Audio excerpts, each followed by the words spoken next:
My name is Nick Mitchell. I'm a personal trainer in London. I own a gym called Ultimate Performance. Here in this gym, we train everybody from pop stars and soap stars to professional athletes, and lots of regular people in the art and science of body composition. Man boobs are not the same as gynecomastia. If you have gynecomastia, it's a hardening under the nipple. It's a medical condition, and nothing but nothing can get rid of gynecomastia other than surgery.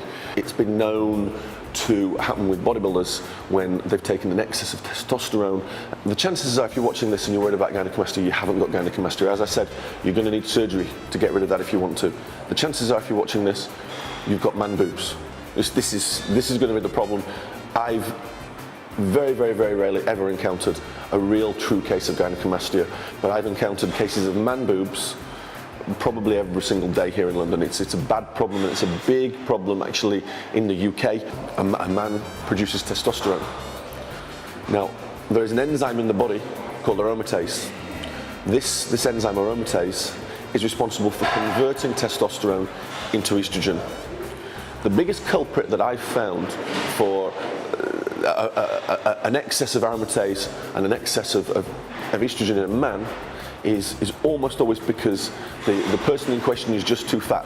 We actually store aromatase within our fat cells. So how do you best deal with aromatase? Reduce your body fat levels. It's that simple. It's very rare that I've found an obese man who doesn't also have a very bad case of moobs. Again, if you think about it, you think, oh, of course, a very obese man is going to have breasts. Well, not necessarily, because if the fat was evenly redistributed, he'd be fat here, be fat here, be fat here, but it wouldn't look like he had breasts. And when these grossly overweight individuals often slim down, they still have breasts. This is because their hormones have got all screwed up by basically being too fat. So the number one thing that you can do to deal with moobs is basically reduce your body fat levels. Now, if you've tried that, or if you're a slim guy and you've still got moobs, my heart does go out for you, because it's a difficult problem to address. We can do it with a bit of nutrition, with some nutritional tricks. First off, avoid beer. Avoid beer like the plague. If you must drink vodka. Do not drink beer. It will enable your body to start converting things to estrogen. This is not what you want. Eat the right type of foods. Eat plenty of green veg. Eat plenty of protein. Do the things basically. Do these so-called stereotypically caveman Neanderthal things. This is very important. Limit processed food, control blood sugar levels. This will go a long way. But there are also supplements that work, and can work very well. The two key supplements I would say, one is a plant extract called DIM, D-I-M. This is an estrogen modulator. It tends to draw out foreign estrogen from the body. It can work very well in my experience in helping over time to reduce man boobs. The other thing that works very well, and it's a mineral that you can buy in any high street store, is zinc.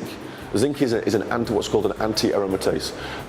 It's a mineral that helps your body to use the testosterone that you produce in the right way, rather than promoting this aromatization into estrogen. So take all these things together, and one tends to be able to control man boobs. But I will draw a distinction and refer to the start of this. Man boobs as being distinct from gynecomastia. If you have gynecomastia, go see a surgeon, because it's really your only choice.